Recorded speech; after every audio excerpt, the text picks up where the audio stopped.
Welcome back, everybody, to Let's Play Valkyria Chronicles. You know, I don't even know why I'm doing that. It's the same day recording. This is episode 4, and I'm just in a good mood today, so let's just roll with it. Squad 7 is born.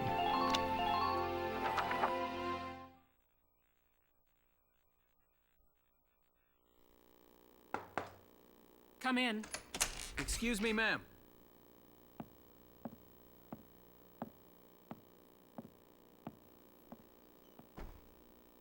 Galleon Militia Enlistee Welkin Gunther, reporting for duty. Ma'am, Galleon Militia Enlistee Alicia Malkiot, also reporting for duty. I'm Captain Eleanor Varrot, commander of this regiment. Gunther, you're promoted to lieutenant. You'll be leader of Squad 7 now. Ma'am! You'll be under the lieutenant's command. Understood? Ma'am! What do you know? It is you. Nice coincidence, huh, Welkin?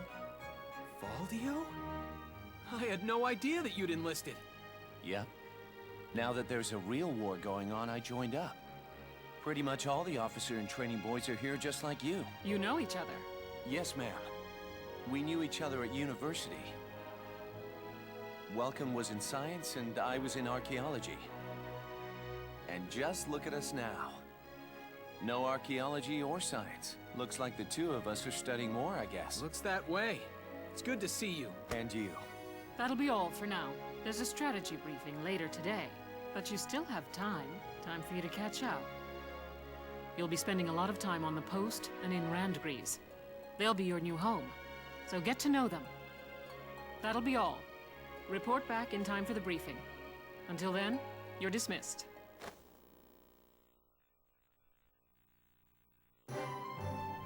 That was unusual. I don't know why that happened. Half of Miss Varrot's lines got cut off. Now, before I explain all this, let me go back. Oh, they're not going to let me take... Okay, they're going to force me to take a tour of everything. Well, since we have to make a tour, I can explain what everything is. We'll start with the squad barracks. Here we can change the equipment of each unit. We can change... Let me try that again. We can change the equipment of each of our soldiers and view information on members of Squad 7. Which is where we will start. Alright, now currently we only have 4 people in the squad. That will change very soon. Okay, so as you can see here, we have Welkin, who's officially designated as the tank commander. His HP reflects his personal HP. His AP, however, reflects... his AP. When he's not in a tank, he is considered a scout, as you saw in the first 3 missions. Or the first 2 missions, and the 3rd mission, he was in the tank. So, yes, as you can see here, scouts have a lot of AP. The other 2 mystery people, Rosie and Largo, are also sergeant types, just like Alicia here. So if any one of these 3 die during combat, we lose a command point. Huh, shock troopers and lancers have the same level of AP. I thought shock troopers had a little bit more. Okay, so for now, as you can see here, we have armament, the Galleon 1. That's the basic rifle that everybody uses. And then of course we have this captured weapon. So improvements in stats are listed in blue, and, well, non-improvements are listed in red. So this weapon is considerably more powerful against personnel, or I should say against infantry and armor, but is absolutely horrible in range. Still... Alright, now every character has what's called a potential, and I'm not sure what this is, a boost? Something like that? Any one of these can activate in combat under the right conditions. Now, when you see the dash here like this, this means that's a potential that has not yet been fulfilled. Either I can get it through training or through beating certain parts of the game. A slash like that means that there are no potentials there, that there's nothing you can learn. So, for Welkin, being a nature lover, being around nature makes his heart soar, bringing around a boost in his abilities, so being out in the field in his tank will increase his abilities. This is good. Calm heart, unshaken even when surrounded by foes, he remains calmly in command, enjoying a boost in his parameters. So if he's surrounded, he keeps a cool head. Again, a good thing to have in a tank commander, and there are 2 more potentials that we will unlock as the game moves on. Now for Welkin, we have here orders. As a tank commander, as the commander of his unit, he can give or issue orders from the map or command mode, the map, to individual units instead of actually... It's hard to explain. I'd have to actually show you them as I use them. I don't really use orders that much, but you will see them eventually. Now, Alicia also uses the Galleon 1. Now, I'm not going to switch it up because, to be honest, that ZM, whatever the hell that is just a terrible, terrible weapon. And I can't change any other armaments. Alright. Her potentials are Countrybred. Standing on a dirt road leads to a boost in concentration, which raises accuracy. This is good. And being a maternal person, if her friends are close by, her desire to protect them drives all of her abilities up, so being around her friends is a good thing. And you can see at the bottom it says she has a few people she likes. She likes Welkin, a guy named Noche, although I prefer to pronounce it Noise, and Dallas. So, yes. Now, Rosie is a shock trooper, and shock troopers are, just like I said, they're faster than scouts, can't go quite as far, but with their machine guns they can do a lot of damage, and soak up a lot of damage too. See the difference between accuracy, range, and power? Let's see, she likes Largo and she likes Cherry, someone who's not even here yet.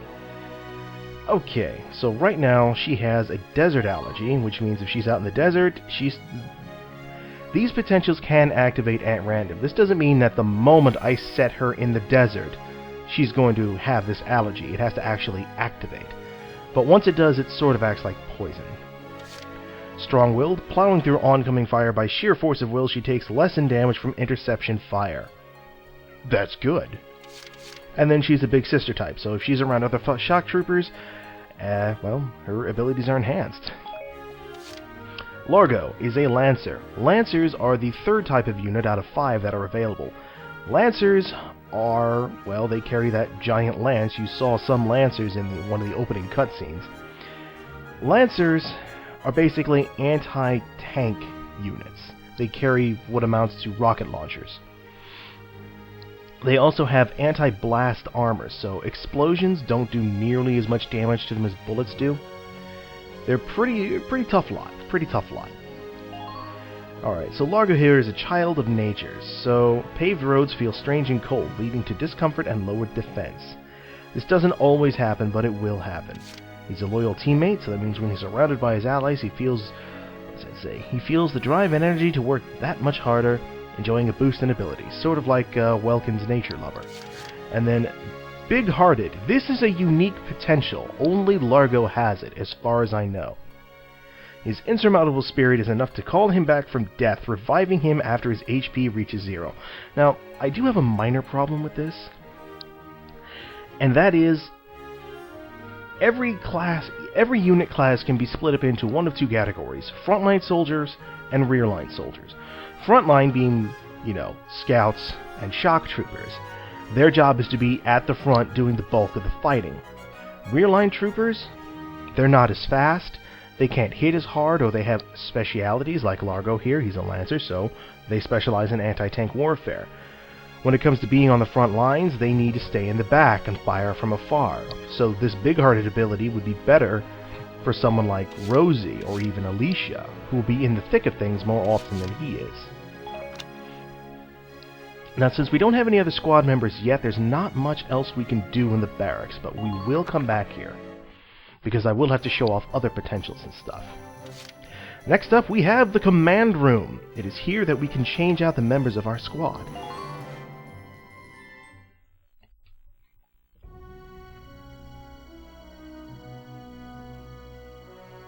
It's good to see you doing the rounds. Welcome. This is the command room.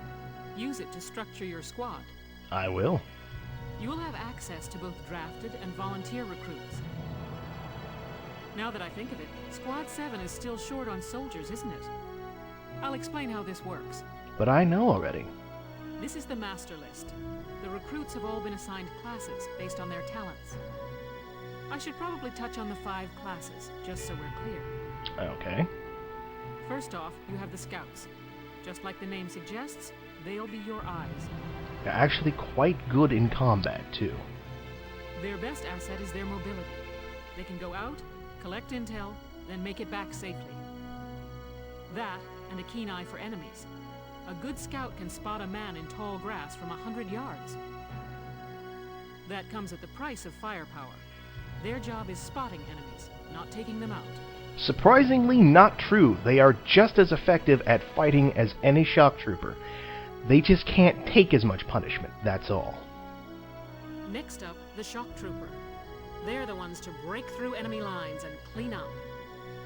They offer excellent offense and defense. As far as combat goes, they're as good as it gets. While they lack any specialized techniques, they also don't have any obvious shortcomings. Think of them as the least finicky unit in your squad, Lieutenant. Well, I'd say their biggest shortcoming is their lack of AP. They don't have nearly as much as a scout. I'd say if their bar was maybe 1/4 larger, they would be a much greater and more dangerous asset on the battlefield. After them, we have Lancers, then anti-tank units. They're critical when facing armored targets. Mm-hmm. Their purpose is pretty self-explanatory. In most cases, they're the only way to stop a tank. They're also well shielded from explosives, which conveniently includes tank mortars. So while tank-on-tank combat is a major part of the game, sometimes it's better just to slip a single Lancer around behind an enemy tank and put a rocket up its radiator. Sadly, they're slow and weak to gunfire. Their limited ammo could also be called a drawback. Yes, I'll explain that when we get a chance to actually use them in combat. Changing gears, we have the engineers. They handle supplies and perform combat support. They can restock other units' ammunitions, treat the wounded, even repair tanks on site. Now, technically speaking, everyone can heal everyone, but I think they actually have a fairly large Rangrid healing unit, so they can restore more HP. They can place sandbags for cover, disarm mines, repair towers, you name it. Now, this is actually a bit incorrect. They cannot place sandbags, so you cannot effectively place cover wherever you want. If a set of sandbags is destroyed, they can fix it. They can also, as she said, disarm mines, repair towers if they're damaged, and fix up tanks. Always keep one of these behind the Edelweiss at all times. Their actual combat skills are very low. Think of them as combat facilitators. They have pretty good level of AP, and they use the same type of weapons as the Scout. They just can't take as much punishment, so if you have them work with a Scout, they're fairly effective. Lastly, we have the snipers. They can shoot down targets from a considerable distance. You won't find better soldiers for marksmanship at range. They can hit targets I can barely see. And that's saying something, because Ms. Varrot here was actually a sniper in the previous war. Sniping rifles also come with scopes that work to augment a sniper's natural eyesight. Drawbacks include low mobility and defense. If the enemy gets them alone, they're done for. Yes, snipers do not have a natural intercept range. The only 3 units that can intercept enemies normally... I said that wrong. The only 3 units that have intercept fire are the Scouts, Shock Troopers, and Engineers. Lancers and Snipers do not. And because Snipers have such a low level of AP, again, they're best used at the back of the field, taking out targets from a long, long range. If you need to get a sniper somewhere, you're not going to move them very fast. That should cover the basics. Go ahead and put a squad together now. There's room for 20, and you can swap units at any time. Now the thing is, there's room for 20, but we only have 17 open slots, and the problem is, she's not going to let us leave until we have 20, even though I don't actually want a full squad. But you can actually have less than 20, and you might want to do that. So, to start with, we have the Scouts.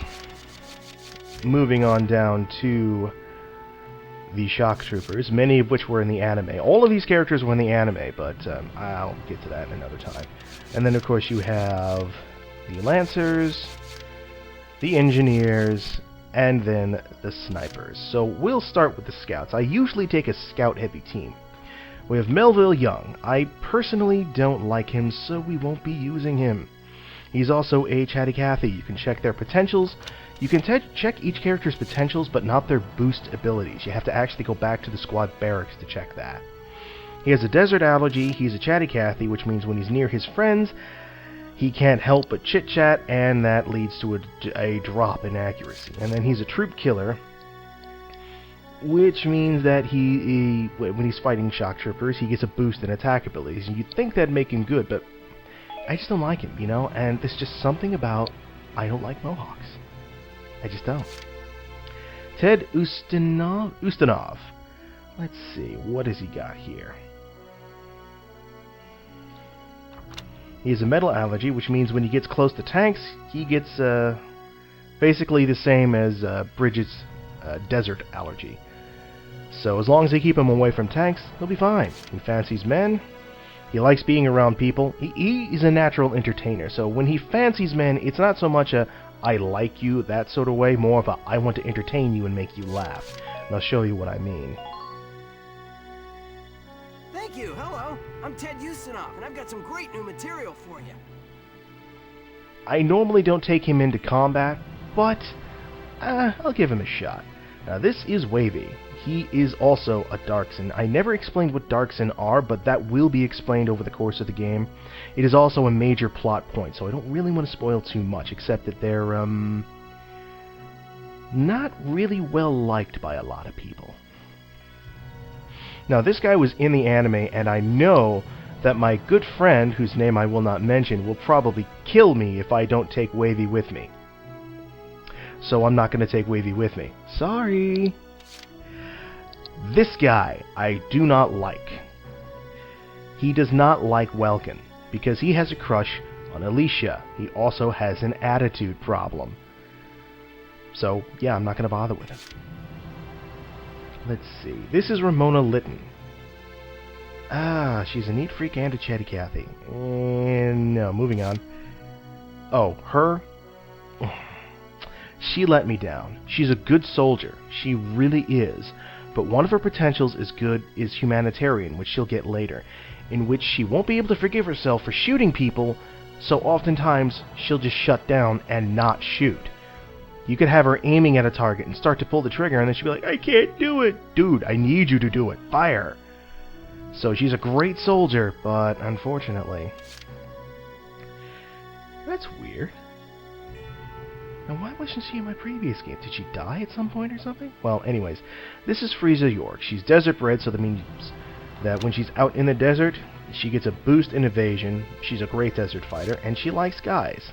She also likes a fair number of people. She likes Elias, she likes Walter, Emil. Some of these people I'm not going to get until much later on, but I always choose Frieza. She's a great girl. I love her. I'm Frieza York, handsome. I know you'll take real good care of me. Indeed I will. Welcome aboard. Juno Corrin. She is a born leader. While she does have a metal allergy, she does like Welkin secretly. Let's see, she's a born leader, so having allies nearby sparks a sense of responsibility that leads to a natural boost in defensive ability. And she doesn't like being in tight places like trenches. But you know what? She's still a good soldier. Yuno Corrin, reporting for duty. Looks like I'll be joining you in Squad 7. Ugh, Cherry. Do not like Cherry. No. Just no. I will actually... Where is she? I will take Ramona Litton. She's a decent soldier. As long as I don't put her around people she likes, the Chatty Cathy probably won't activate very much. So... My name's Ramona Litton. Good to be on board, Welkin. She's not bad. but let me show you why I don't like Cherry. I'm Cherry Steinen, like with a J. It's silent, but, I'm not. No, get out. Like, finally. I so need a break. I was totally dying, so, yeah, bye. You were in the unit for 5 seconds. Hey, Edie's here. That's weird. Okay, in the previous game that I was playing, that I did the test playthrough, 2 characters were not there early on. One of them was Frieza. The other one was Edie. She was not there. But I always pick those 2. I guess they got, I don't know, rotated out or something? They just vanished for some reason. Well, let me get it back up here to the top. Alright, so I have enough scouts for the time being. So now we have Alex Raymond, a good shock trooper. Bit of a neat freak, but he has a good ability, night vision, which allows him to see enemies more clearly at night, and he's a scout killer. He's also good friends with a guy named Vise. Vise Engelbard. Just gonna let that soak in. Welcome aboard, son. Hi, I'm Alex Raymond. I look forward to serving with you, Welkin. There are a few other characters related to him that I will be choosing much later on. Colby Carrad. He is a veteran of the First War, but unfortunately I choose not to use him simply because of his bad back. If I have a unit that's standing next to a sandbag, even if they're not in the line of fire, I'll always have them crouch behind it, just because. Salius Milton. He has a desert allergy, but he's a good Lancer killer and he fancies women, so naturally I'm going to pair him up with Edie. Salinas Milton, at your service. I'm sorry, Salinas. My bad. Alright, now we still on to Shock Troopers. He's a pretty okay dude, but I'm not going to use him this time. Mika Hawkins. Now, there was another Shock Trooper. Where was she? Dorothy Howard. She's friends with Mika. The 2 of them are both metalheads and are both frail of body. As a metalhead, being around a tank leads to a boost in attack power, but he's a pessimist, so if he has less than half HP, he throws away all hope for the future, which leads to lowered defense. This is bad. Dorothy is the same way. She's a metalhead, but she has a frail body, so if she drops under half AP, she feels exhausted, which leads to a decrease in defense, so that means I can't push either of them too terribly hard. On the other hand, I will choose Wendy Cheslock. She's an interesting one. She's another metalhead, but she's also a shut-in, so if I leave her behind in camp, well, she kinda stops paying attention and, you know, drop in defense. But I like her. I'm Wendy Cheslock. Kaboom. She likes to make things explode. Did you know that? Could you guess that? Now we have Edie Nelson, a self-styled, I want to say, celebrity. She's country-bred, so she likes being out in the country. She's a bit panicky, which means she doesn't like dashing into enemy bullets, kind of a prerequisite for being a shock trooper, one would think. She's also a born leader, and she doesn't like Bridget. Don't ask me why. But I'm still going to pick her. I'm Edie Nelson. Perhaps you've heard of me. I'm sure we'll get along swimmingly. Next up we have Jane Turner. Pardon me, folks. I'll be right back. I'm sorry. My apologies for that, folks. Mailman dropped off a package at the front door. Now, as I was saying, Jane Turner. Now, she's an interesting one. She's a child of nature, so she doesn't like being on strange, cold, paved roads. She hates imps, so fighting any Imperial unit has the potential to activate this potential. And she's a Lancer killer. Automatically, this makes her a great fighter. She's a sadist, though. So, yeah. The name's Jane Turner. I'll do anything if it means putting holes in imps. Yeah, yeah. Now we move on to the Lancers, and the first Lancer is Jan Walker. Now, he does have a pollen allergy, but that's not too much of a problem, and he fancies men. Now, I'm going to be honest. Well, just listen. Hey, soldier! I'm Jan Walker. I'll fight with everything I've got. In case you couldn't guess, he's gay. If he is not, then he is the most flamboyant man I have ever seen, and I love him to death. Just being around him makes me smile. I don't know why. Now that's Theold. Fuck you, sir. I am not choosing you, and I have a good reason why. 2 good reasons. Reason number 1. Remember Butch from Fallout 3? That annoying prick who was leader of the Tunnel Snakes? He had a pompadour. I don't like pompadours. You ever watch... Now, what was it? You ever watch Zeta Gundam? Camille's nemesis, Jared, also had a pompadour. A blonde pompadour. And if you ever played Gundam versus Zeta Gundam, and you were playing as Camille, and Jared appeared on the battlefield, he went out of his way to make your day horrible. I just don't like blonde pompadours, so... Sorry, Theold. Walter Nash. Okay, I can't take him seriously, I'm sorry. Look at his head. Look at it. It's shaped like a little Lego man head. Seriously. I'm afraid that he's wearing a wig and that if you take it off, it's going to have that little hole pop-up thingy, which is going to be freaky, so no. Hector Calvi. He's an okay dude. He has a metal allergy? Now that's unusual. Well, I guess I can't put him too close to a tank. Still. My name's Hector Calvi, sir. I'm at your service from today on. I do like his voice. Rosina Selden. Oh, she's a Darkson hater. That's why I don't choose her. And then there's Ms. Yoko Martins here. She's a city kid, so she likes being out on the roads, and she's a born leader. But for some reason, though, she's going to get a potential later on that makes her not like Largo. Still, she's a pretty good person to have along, so... Hi there, I'm Yoko Martins. I'm sure we'll get along just fine. Herbert Nelson. I do not like him as an engineer because he's a bit of a fatalist. If his HP drops to a single digit, he becomes despaired and has a decrease in firing accuracy. Now, unless I'm actually putting him into combat, I don't see that being a problem, but this is why I don't like him.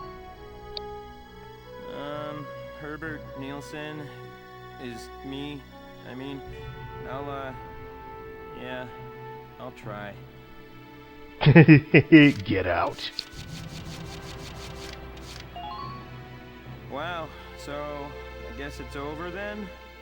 I mean, that's fine too. Just go crawl under a tank and take a nap. I know you want to. Carl Lanzat. He is an okay engineer. He's a metalhead, which means keeping him behind a tank is a good thing.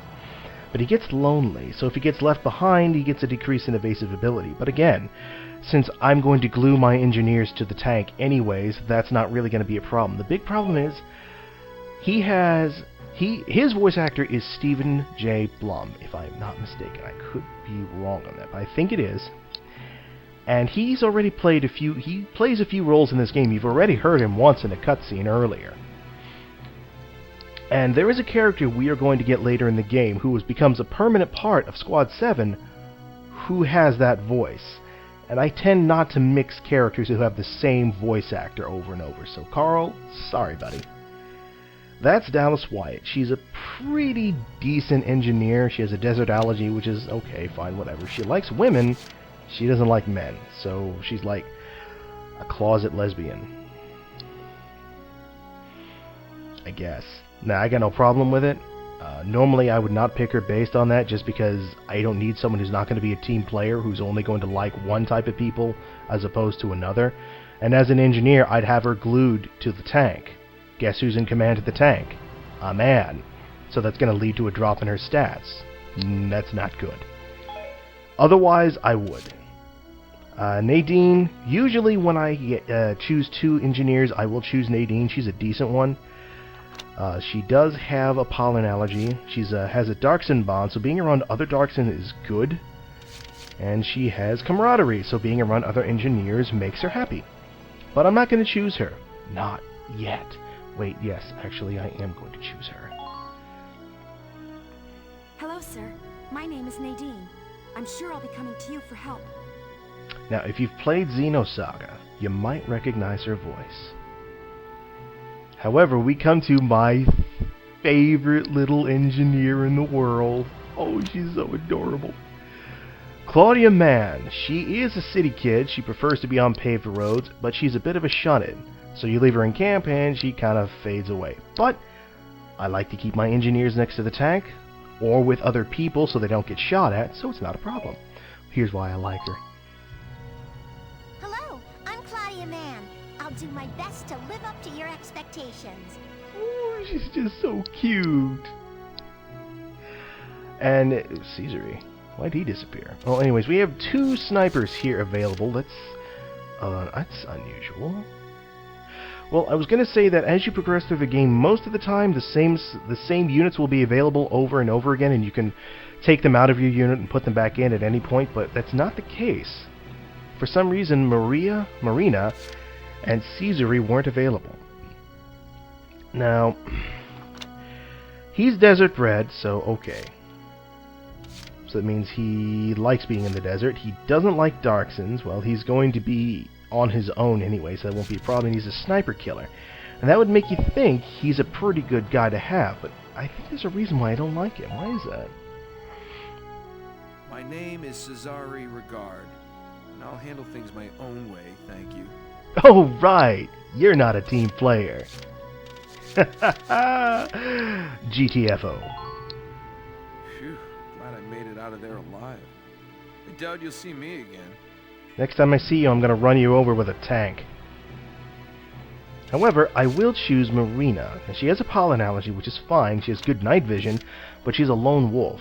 So if she's near other people, that causes a distraction, which lowers her evasive ability, which really isn't a problem unless there's another sniper shooting at her. Otherwise, though, she's a pretty good unit to have. Marina Wolfston, at your command. Now, like I said before, Captain Virat is not going to let us go unless we fill out the roster completely. So to that end, I should probably go on ahead and pick out a few more people. So to that, I say Susie Evans. Let's bring you on board. For now, I will be swapping you out later. My name is Susie Evans, sir. I realize I'm inexperienced, but I'll do all I can. Well, I'm sure you will. I need one more person. Who should it be? Well, I really don't want to pick Mika or Dorothy individually. I kind of prefer to pick them both and have them together. So who else can I pick for the time being? Someone. I don't really need 2 engineers. I've got 2 right now. I've already got 4 Lancers. That's already like 3 more than I need. Well, 2 more maybe. Oh, I know what I'll do. And stop. Alright. Welcome aboard, sir. For now. Page Salinger, reporting for duty, sir. Well, you're a very gruff, manly man, aren't you? Okay. I think we're good to go. Well, feel like you've struck a balance? Nope. Come back anytime you'd like to adjust your squad. I'll be back, trust me. And you will get new... As time passes, we'll have more recruits to choose from, so keep an eye on that list. Exactly. As you complete missions and go to new chapters, more people will become available, but oddly, other people will be shifted out to other units, and you'll just never see them again. Oh, and all the recruits go through training together, so they're all ready for combat. Indeed. They'll be at the same level as the rest of the team you've taken into the field. And that's a good thing. You can swap out members without the worry of losing the benefit of their experience. Trust in your own judgment and pick a team you know you can work well with. That should be enough to get you started. You can figure out the rest as you go.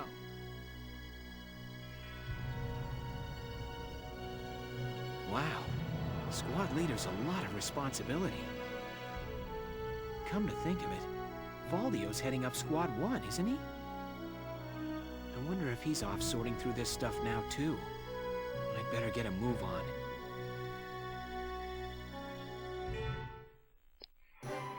And now, to better explain what she meant by everyone goes through training together, we will go to the training field.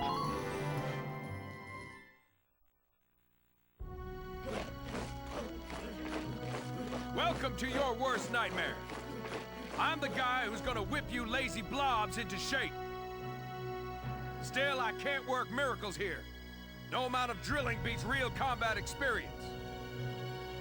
I want you all to go out there, kick some imp tail, and then show me what you learned. I will train that experience into something you can actually use. Level you bums up. But don't go trying to hog all the glory. A squad's a team, and we got no need for stars. You will train as a class, and level up by class. Scout level 2, Scout level 3. You get it? When the scouts level up, that means each and every one of them goes up that level. You hear me, maggots? Any of you think he's better than the rest of the team, go home now! All right. Now I'll show you lowlives how this whole thing actually works. It ain't complicated. First you go out there and fight, then divvy up that experience here. Once the experience you cram into a soldier class clears a set amount, it'll level up. Picking which class to level up and when is your job as the squad leader. Now give it a go. Train all you want. I've got all day. Not only could I not have explained that any better, that was a beautiful way he broke the fourth wall there. So as you can see here, we have a set amount of experience that we earn after each battle, and currently we've got about 3 battles worth stocked up. And actually, we can earn quite a bit. If those numbers are to be believed, it looks like we can earn something like 99,999,999 experience points. Of course, if anyone's willing to grind up that high, I mean, and eventually we'll probably get to a point to where we'll max out our level classes and then that's it. There is no more use for experience, but I doubt I'll ever reach that point in this game. So as he said, you level up each unit as a unit. So you level up one scout, you level them all. In this case, it shows that we need 228 more points to level up the scouts. We certainly have enough for that. 288 to level up the shock troopers. 252 to bring up the lancers.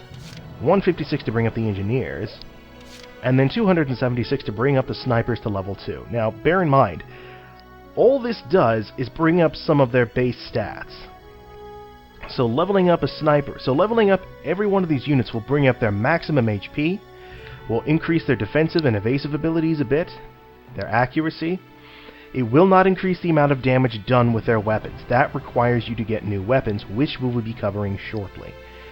However, leveling up also unlocks potentials for each character class. Now, each class, each individual person inside each unit has their own potentials.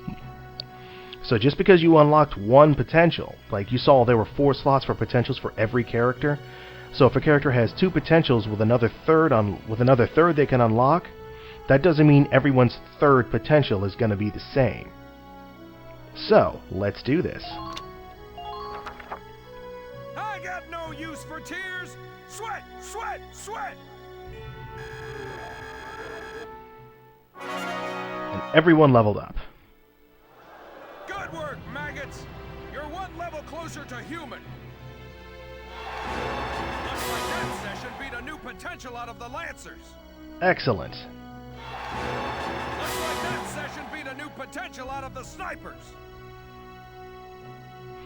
And now that we have to level up again, it's going to require more experience. Now, even though a class might use up, for example, we'll use 1,008 experience here, but clearly I don't have enough to level up the engineers all the way. I can still put the points into it, I just won't be able to level them up completely. What was that other thing I was going to mention? Ah yes, in terms of leveling up, because you don't level up mid-combat, because of this, The way I'm going to level up all the characters is I'll probably leave them at level 2 for now. Because as it is, I can level up one other unit fully, and then I could divvy up the experience between the rest of them. So my plan is I will grind off-screen and rack up experience, but I will actually train and buy weapons on-screen so you can see the improvements as I go. Now, since Scouts and Shock Troopers are going to be my main units, it's going to be Scouts and Shock Troopers all the way for now. No, I take it back. I have enough to bring up the Scouts and the Engineers together, so I will. And then I'll probably divvy out the rest of the points to the Shock Troopers to make them a little easier to level up later. I got no use.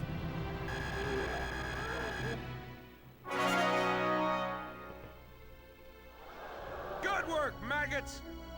Okay, you've earned clearance for a new order. Put it to good use out there. And I will explain the orders at the beginning of the next battle. Don't worry. Defense boost. Okay, cool.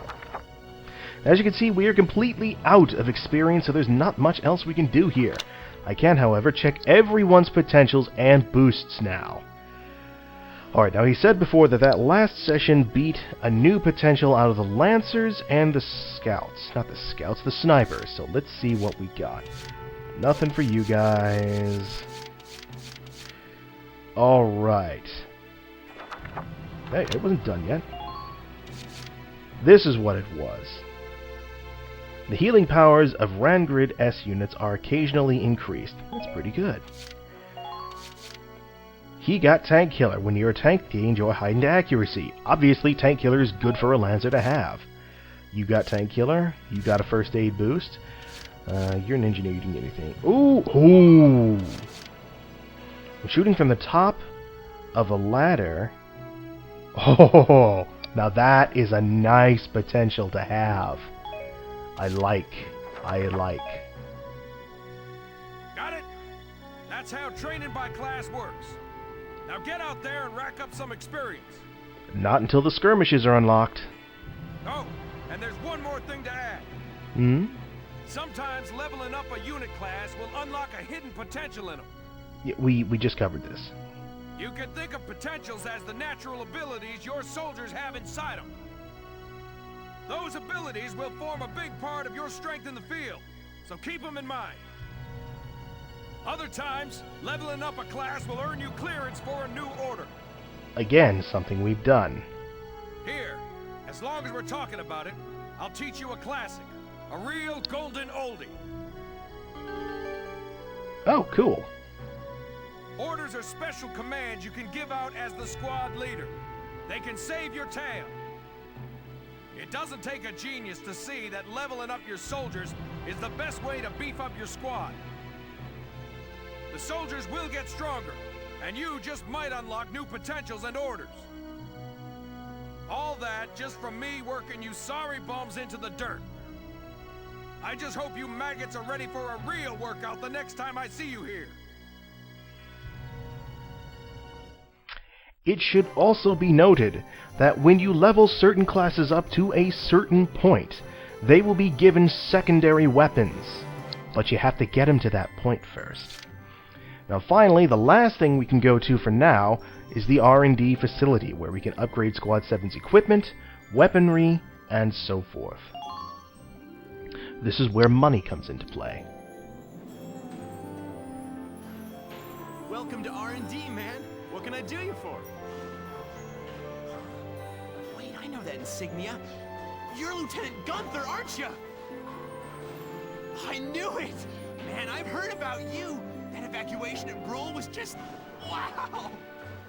Yeah, I know. I didn't mean to miss that shot. Protecting a tiny life in the middle of all that slaughter? Man! Oh, Lieutenant, you're good people. You get all my respect and then some, bro. What's going on, Leon? I could hear you from clear across the hangar. Okay, I'm sorry. His voice does not match his face at all. It's probably one of the very few examples in this game of characters that just have the wrong voice actor, I think. guy like him, he should have a softer voice, you know?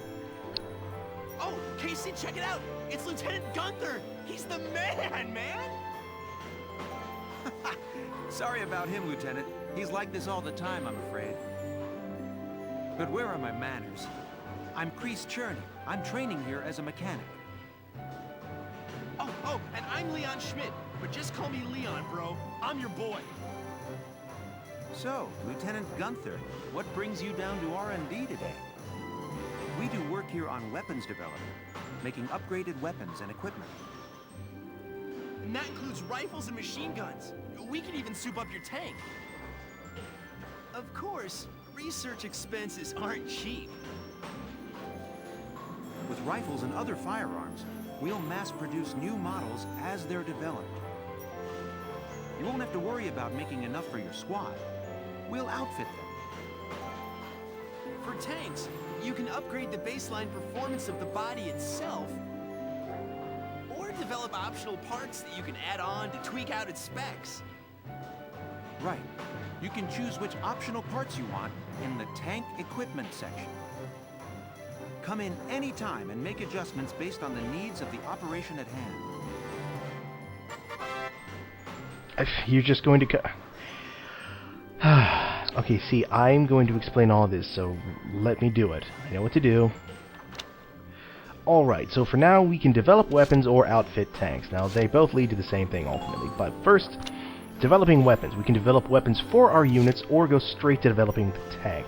Now, we've got 6,390 drachma. We'll just say that for now. So we'll start with rifles.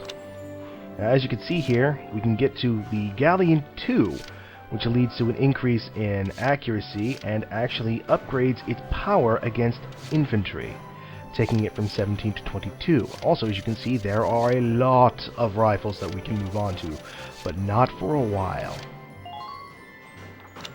Yep. Here you go, bro. All done.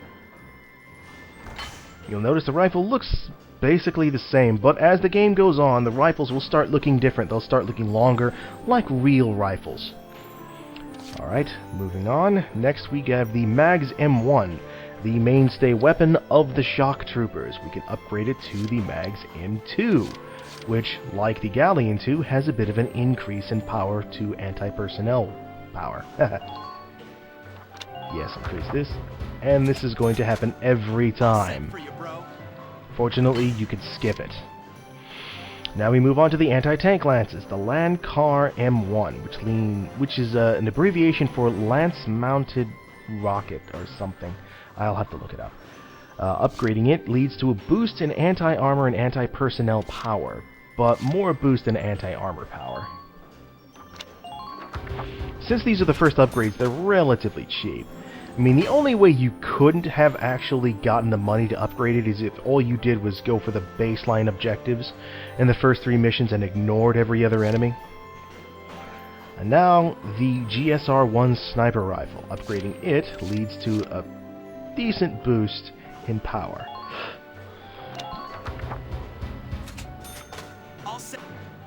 This turned out to be a bit longer than I'd originally intended. The hand grenades, yes, you can improve them, but they take a bit longer to improve. Right now, we cannot improve upon them. Uniforms. The Combat Suit BD-1 is the basic armor worn by snipers, scouts, engineers, and shock troopers. Upgrading it will bring up their defense.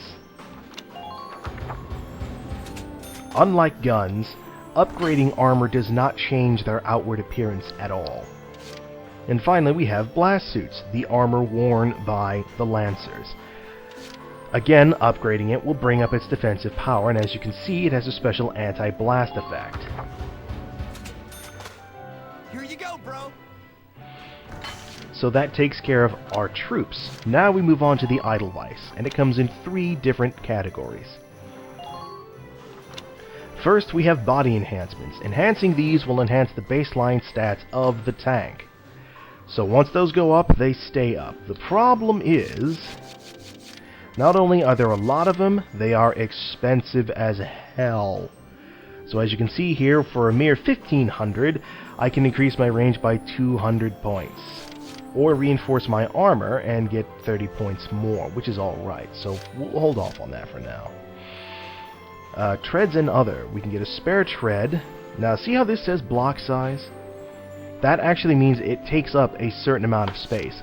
Body enhancements take up no space.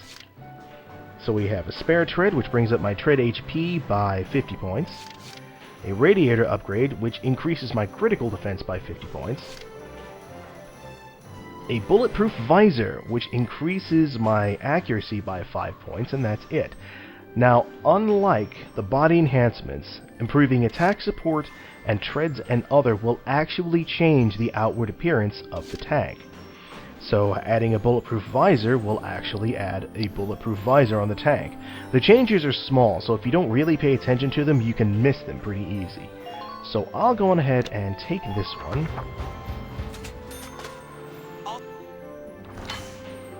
And we have, as you can see here, a 4x3 grid, which is 12 blocks of space. That's all we can get.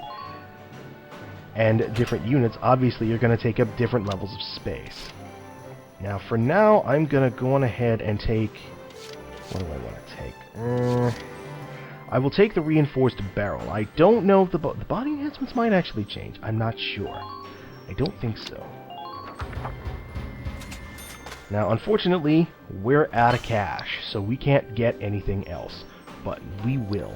Needless to say, we will. So for now, we are done. Well, sir, was that helpful? Indeed it was. We're working here around the clock to make possible tomorrow what's out of reach today. Come again a little later. We'll do our best to have something useful for you by then. Yes, upgrades are... Oh. Yeah, you better come back soon, bro. I am all fired up to work on stuff for you. Weapons upgrades and tank upgrades will change as we clear battles and move on to other chapters. So for the time being, that's really all we can do. Now that is the end here. Unfortunately, I would love to add more stuff. Now we have more tabs available. Oh boy. Yes, on base we can use experience points. Blah da da da da da da da da. Okay. Are there other tabs we can go to right now? No. We can only go to episode select and headquarters, which is good. So, for right now, I'm going to save and call this a video, because this dragged on just a bit longer than I had originally intended.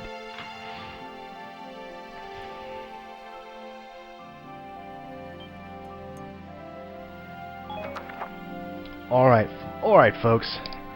Next time on Let's Play Valkyria Chronicles, we move on to Vassal Urban Warfare and eventually to our first real battle. Until then, folks.